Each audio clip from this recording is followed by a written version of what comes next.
आज भाई मैं एक ऐसे टॉपिक पे बात करने वाला हूँ जो कि आजकल काफ़ी ट्रेंडिंग चल रहा है न्यूज़ वगैरह में। आप देख रहे होंगे कि आजकल न्यूज़ में मैरिटल डिस्प्यूट्स के बहुत ज़्यादा केसेस आ रहे हैं और काफ़ी सारे मर्डर हो रहे हैं। कहीं पे हस्बैंड वाइफ को मार रहा है, कहीं पे वाइफ हस्बैंड को मार रहा है। तो ऐसा नहीं है, जितने ये मीडिया में केसेस आ रहे हैं बस उतने ही केसेस हो रहे हैं। इससे कई ज़्यादा केसेस होते हैं जो कि मीडिया में नहीं आ पाते हैं। तो आप अंदाज़ा लगा सकते हो कि अगर इतने केसेस मीडिया में आ रहे हैं तो एक्चुअली कितने केसेस हो रहे होंगे।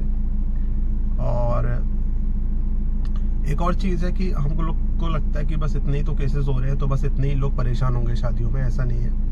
जैसे मैं आपको एक एग्जांपल देना चाहूँगा। मैं एक्चुअली 1 साल कोटा में रहा था 2015 से 2016 में। तो कोटा में भी कई सुसाइड होते हैं, मतलब हर साल लगभग 10-12 सुसाइड होते हैं और लाखों लोग स्टूडेंट पहुंचते हैं हर साल कोटा में जेईई और नीट की तैयारी करने। तो मैं 1 साल खुद कोटा में रहा हूँ। मैंने एक्सपीरियंस किया है वहाँ का वर्क, मतलब पूरा माहौल और क्या फील करता है बच्चा 1 साल। तो 1 साल भाई बहुत प्रेशर रहता है वहाँ पे पढ़ाई का। लेकिन मतलब कुछ जो लोग पढ़ाई करते हैं, जो पढ़ाई करने जाते हैं, उनके लिए बहुत ज़्यादा प्रेशर वाला माहौल रहता है वहाँ पे।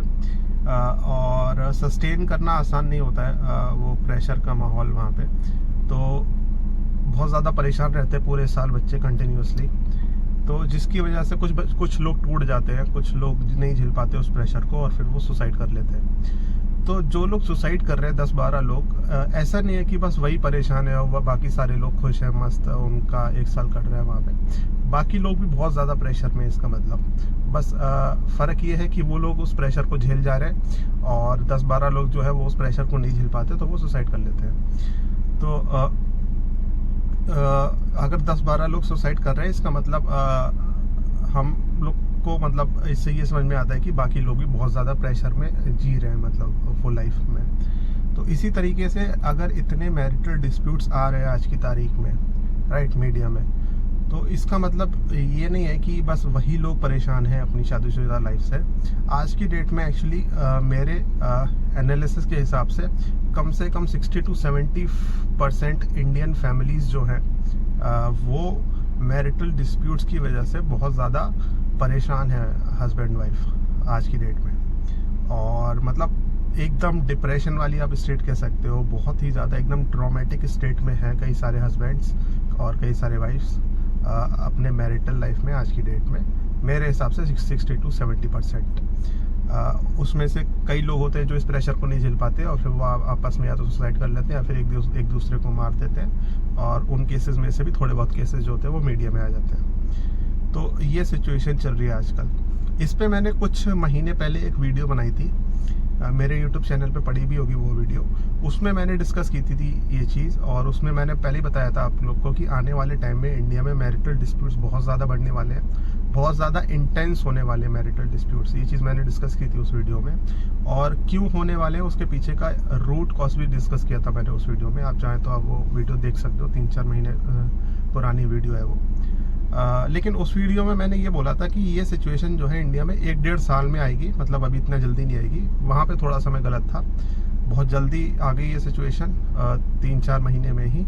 और दिन पे दिन बहुत ज़्यादा केसेस बढ़ने वाले हैं इंडिया में, आने वाले टाइम में और ज़्यादा बढ़ने वाले हैं। डाइवोर्स रेट बहुत ज़्यादा बढ़ने वाले हैं इंडिया में और मैरिटल रेट, मतलब मैरिज रेट गिरने वाला है काफ़ी ज़्यादा। और ऐसा नहीं है कि ये सिर्फ इंडिया में ही चल रहा है, कई डेवलप्ड और डेवलपिंग कंट्रीज़ में सेम सिचुएशन है।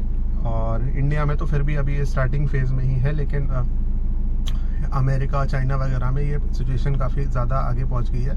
और वहाँ की गवर्नमेंट के लिए सबसे बड़ा इशू है कि वहाँ पे लोग शादियाँ ही नहीं कर रहे, मैरिज रेट काफ़ी ज़्यादा गिर गया है, चाइल्ड बर्थ रेट काफ़ी ज़्यादा गिर गया है। ये सबसे बड़ी दिक्कत है डेवलप्ड कंट्रीज़ की। इंडिया भी उसी डायरेक्शन में जाता हुआ लग रहा है मेरे को।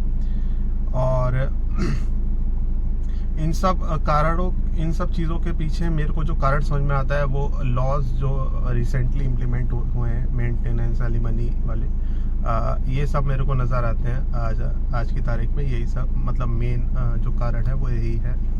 और लेकिन मेरे को लगता नहीं कि ये लॉज अब वापस लिए जाएंगे। तो इसी वजह से मेरे को लगता है कि आगे चल के मैरिज रेट काफ़ी ज़्यादा गिरने वाला है इंडिया में। ये तो रही एक बात। इसके अलावा सब चीज़ों की वजह से आने वाले टाइम में मेरे को लगता है कि सिंगल पेरेंट फैमिलीज काफ़ी ज़्यादा बढ़ने वाली हैं इंडिया में। अभी कुछ दिन पहले सुप्रीम कोर्ट ने भी ये एक स्टेटमेंट दी थी कि आने वाले India is moving towards single parent family. और अभी रिसेंटली मैंने सुना था इंडियन गवर्नमेंट ने अपने पासपोर्ट में, इंडियन पासपोर्ट में एक चेंज किया छोटा सा। पहले आपको अपने पासपोर्ट वगैरह बनवाने के लिए पेरेंट्स का नाम देना होता था, मतलब फादर और मदर दोनों का नाम देना होता था। लेकिन अब उन्होंने चेंज कर दिया, आप सिर्फ अपने एक ही पेरेंट का, किसी एक पेरेंट का नाम दे सकते हो, दोनों का नाम देने की ज़रूरत नहीं है, राइट। ऐसा मैंने सुना है, ये एक चेंज किया है गवर्नमेंट ने। तो आप इस चीज़ से समझ सकते हो कि गवर्नमेंट को ये आइडिया है कि आने वाले टाइम में सिंगल पेरेंट्स की पॉपुलेशन बहुत ज़्यादा बढ़ने वाली है, इसीलिए उन्होंने ये चेंज किया है। तो इससे आप समझ सकते हो कि आने वाले टाइम में डाइवोर्सेस रेट बहुत ज़्यादा बढ़ने वाले हैं। और आपको अपने आप को उस हिसाब से मेरे ख्याल से तैयार करना चाहिए, मेंटली, फिजिकली और फाइनेंशियली। आपको रेडी रहना चाहिए उस चीज़ के लिए।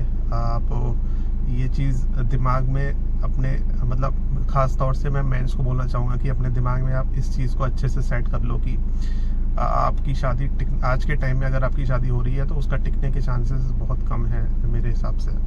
और बहुत ज़्यादा आप प्रेशर में, ट्रॉमा में जीने वाले हो अपनी लाइफ में, मतलब मोस्ट प्रोबेबली कह रहा हूँ मैं। और उस हिसाब से आपको अपना फाइनेंशियल प्लानिंग वगैरह करके रखनी चाहिए। तो ये एक चीज़ है। इन सारी चीज़ों को देखते हुए हमारी टीम ने बॉयज़ क्लब करके एक कम्युनिटी को इस्टेब्लिश किया था अभी कुछ दिन पहले।